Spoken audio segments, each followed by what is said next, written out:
think when you look at just who he was throwing to, it was I think like 80% of his throws were either to AJ Brown and Devontae Smith. And when you have those two guys, that is a strategy that's going to work. So the Commanders' first matchup against the Eagles was one that's hard to make sense of just because it was a short week and this Vic Fangio defense was so difficult to prepare for on a short week, especially for a rookie quarterback who'd never seen anything quite like it before. So as you look at this rematch, how much different do you think Washington's offense can/should look this time around against Philadelphia? Yeah, I think it was also one of those things where this was also the first game where I think Philadelphia really clicked on defense too. So I don't think it was one of those things where Washington was really prepared for what Philly was going to be doing on defense either. So I think it was just kind of the kind of worst of both worlds a little bit when they had that first matchup. So right now, I do think Washington does have a little more that they can do. I think, Daniels, I think one is going to be playing a little more loose, a little healthier in this game, so that should certainly help. I think as we go back to what we've seen the past couple of weeks, I think they are doing more things formationally, motion-wise, schematically, that do open up some more things. So I think that is going to help with this offense, and that's not necessarily something that was happening in that first matchup. So I do think there are a couple of, schematic things that they are doing that we didn't see that first time around that we can see now with them, moving some players around.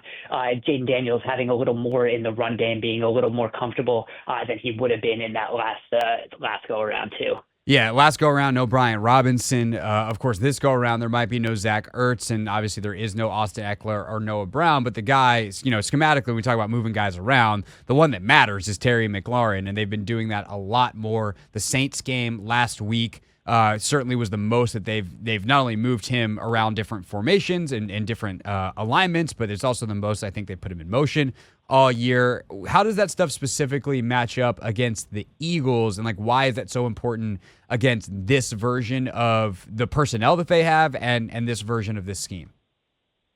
I think it's kind of important in one way where you just don't have a defense that can really hone in on what you're going to do. When, we've talked about it plenty of times, when everything kind of looks the same, it's very easy to eventually, by the end of the game, at least, even if you're not on top of it in the beginning of the game, which I think the Eagles were a little bit to start last time around, it's very easy to start, sitting on some things and anticipating some routes. But when you're moving some things around, especially what we saw last week, even when the offense wasn't completely clicking in that fourth quarter, there were like 3 big plays that could have been had to Terry McLaurin. I think 2 Daniels just missed, and then a third one kind of hit off his hand. So I think that they are just more creatively getting in there. So I think it does kind of mix and match some of the coverage things that Philadelphia is going to have to be responsible for, where you're not just going to be able to kind of focus on where McLaurin is and have all that coverage there. So when,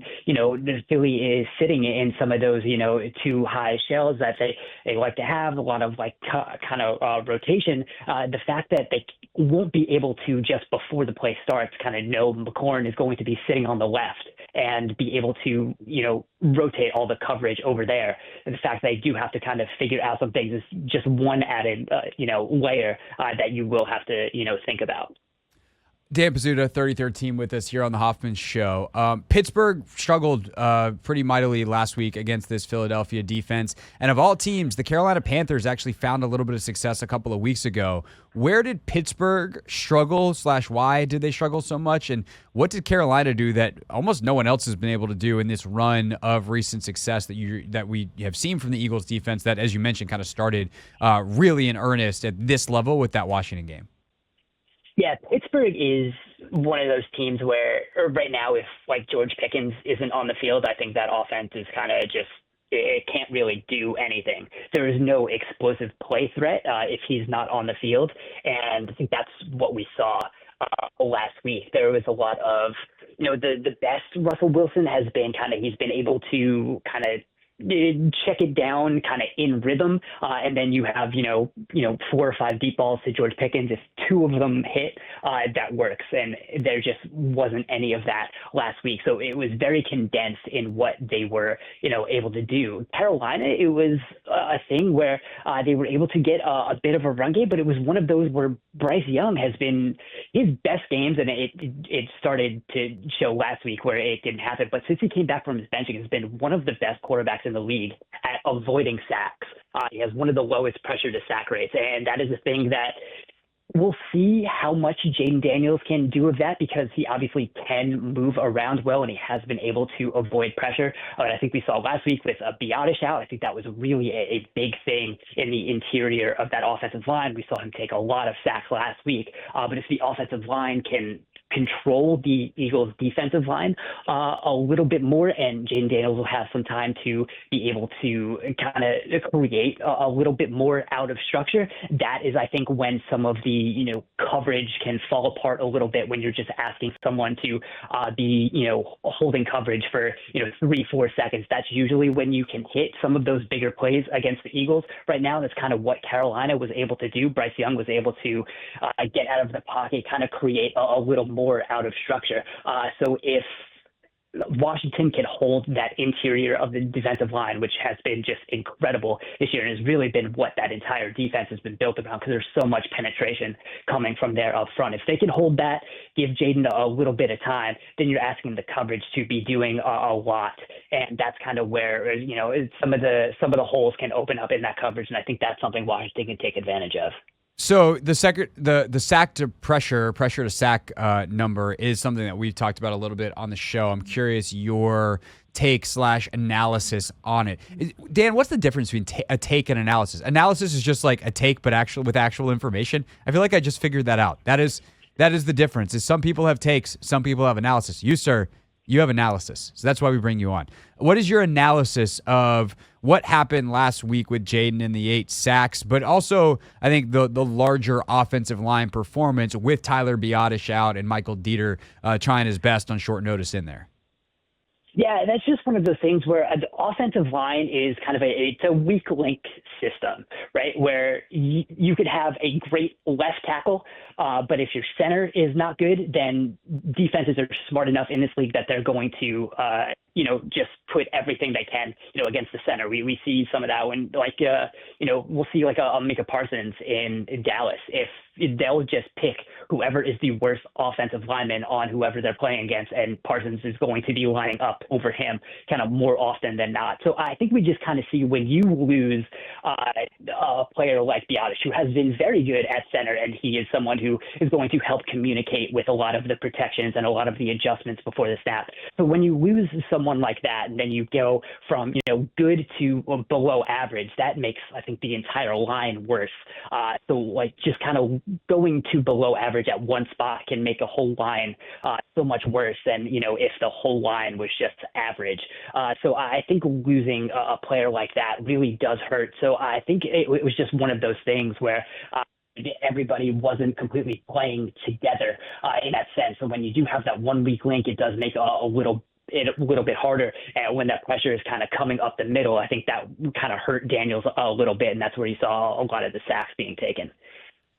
Dan Pizzuta with us on the Hoffman Show. What about Daniels' part in that, in the way that a guy like Bryce Young has been able to avoid sacks? Or obviously you look at like Lamar, you look at Joe Burrow has actually really grown. Josh Allen has grown in this area. Then you have other quarterbacks like Jayden, who's just a rookie. Jalen Hurts, though, takes a lot of sacks. Why are some quarterbacks able to avoid that, taking the sack, versus others who are not able to, even though they might be better athletes, more mobile, and the people that we think of as really elusive, such as Jayden Daniels and Jalen Hurts, the 2 quarterbacks that we'll see this weekend?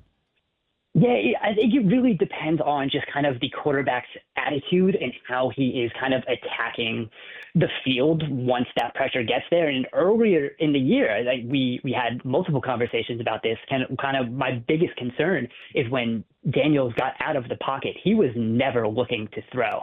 He was only looking to run. And that got to one of the, I think right now, even still, when he gets pressured, he's on over half of his attempts, it's either a scramble or it's a sack. So it's kind of one of those things where I think he still needs to get a little more comfortable to when he's getting out of the pocket, trying to run away from pressure, that it is going to, a throw is going to be part of the progression there. And it just hasn't always clicked for him in that way yet. But I think we definitely have absolutely seen improvement from where he was in the beginning of the season. And when you look at Hurts, he is a mobile guy. They have a lot of that offense is built around the way he can run, but he is not a good out of structure player because he is also not one of those guys who's also, comfortable keeping his eyes down the field and being able to throw on the run. So when you were able to pressure him and get him out of the pocket without him, doing that purposely inside the play, that's when that offense can really be disrupted. So you kind of see of what a quarterback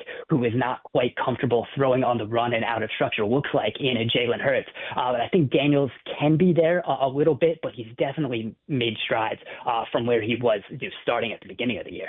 Definitely, and we even saw some throws at the beginning of the year that we didn't necessarily see in college, and I think it's really encouraging if you're a Commanders fan to watch Josh Allen especially. I mean, Josh has become maybe the best in not just the league. Insane. Yeah, he might be the best ever at throwing on the run and that ability to manipulate that space right on the sideline, and of course he's got this just superhuman arm to throw the ball 65 yards back across the field to the opposite hash or the opposite number. So, Jayden's never going to do that because neither has anyone else in the history of the sport. But watching where he was at the beginning of his career, or even Lamar at the beginning of his career, where he was more of a tuck-it-and-go guy versus what Jayden is now and how those two have grown, I think is really encouraging. Of course, there's the other end of it where Jalen Hurts has kind of stayed who he's been in that regard, which brings us to Jalen. And a couple weeks ago, he throws for just over 100 yards. We talked a little bit about it on your chat with us last week, but he obviously had a nice bounce-back game statistically against Pittsburgh. What did you see against the Steelers that was different for Hurts and this Eagles offense that the Commanders are staring at on tape this week? Yeah, it was just a lot better, inside the structure of the offense. And I think there was just a lot more trust in what they were going to do. I think when you look at, just who he was throwing to, it was, I think, 80% of his throws were either to A.J. Brown and Devontae Smith. And when you have those two guys, that is a strategy that's going to work.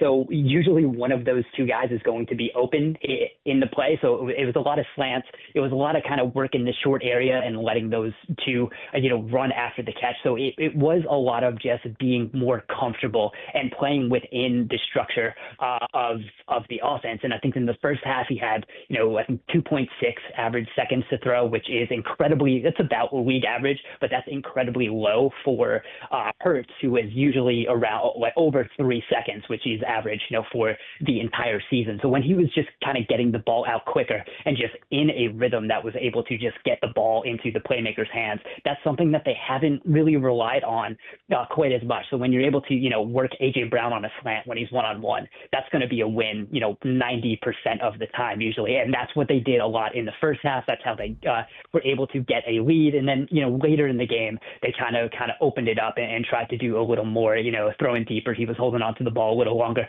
But that first half, he was really, playing in structure, playing quicker. And that definitely just helped keep the offense in a rhythm that we really haven't seen at any other point this season.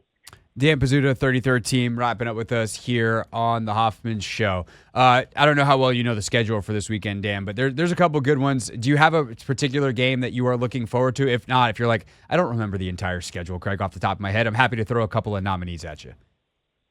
So it is very funny where I am usually going into a Sunday and trying to figure out what game is going into a multi-view on YouTube TV, and I'm usually going in fairly blind. Let's see, what are we looking at? I think Eagle. It's funny because the way this weekend is structured is you have the Saturday football and you have the third. On a typical weekend, I think you probably put Broncos Chargers in one window. If you got 3 and then red zone, right? You'd probably go Broncos Chargers in one window. You'd probably go Steelers Ravens in one window and Eagles Commanders in another. But none of those games have to compete with each other because one's on Thursday, one's on Saturday, and one's at 1 o'clock on Sunday. Then you got Vikings Seahawks is pretty important and good, but that's at 4:05. So in some ways, I guess, Dan, that was you can pick any of those for which one you're most looking forward to. But for a schedule maker standpoint on Sunday, we don't have to choose. And / throughout the entire weekend, we don't have to choose, which is nice. Yeah, that's true. It definitely is starting to be a spread out type of thing, especially with all these Saturday games. As someone who is paid to, again, watch all of these games, it does get a little it does get a little long when the entire weekend does turn into watching football, which is a bit of a champagne problem. But yeah, when you look at, I'm interested to see what Detroit's defense is going to look like, just with all the injuries that they have. Playing a Chicago offense that hasn't worked quite as well over the past couple weeks, so it'll be interesting. And the same thing with Buffalo and New England. I am quite interested in games that don't totally stand out. But Drake May is doing a lot of fun things. Interested to see if they're figuring out some things that Buffalo's defense can be kind of exploited in. So kind of when we see those two big teams that we saw last week give up a lot of points, I'm interested to see what those defenses are going to look like against weaker opponents, because I think that is going to be a big thing for those two teams and how far they'll be able to go in the playoffs too. It's a great point. Dan Pizzuta, 33rd team with us here on the Hoffman Show. Dan, always a pleasure, sir. And barring any holiday interruptions, we'll talk to you next week. All right, great. Sounds good. Thanks. All right, Dan Pizzuta with us here on the Hoffman Show.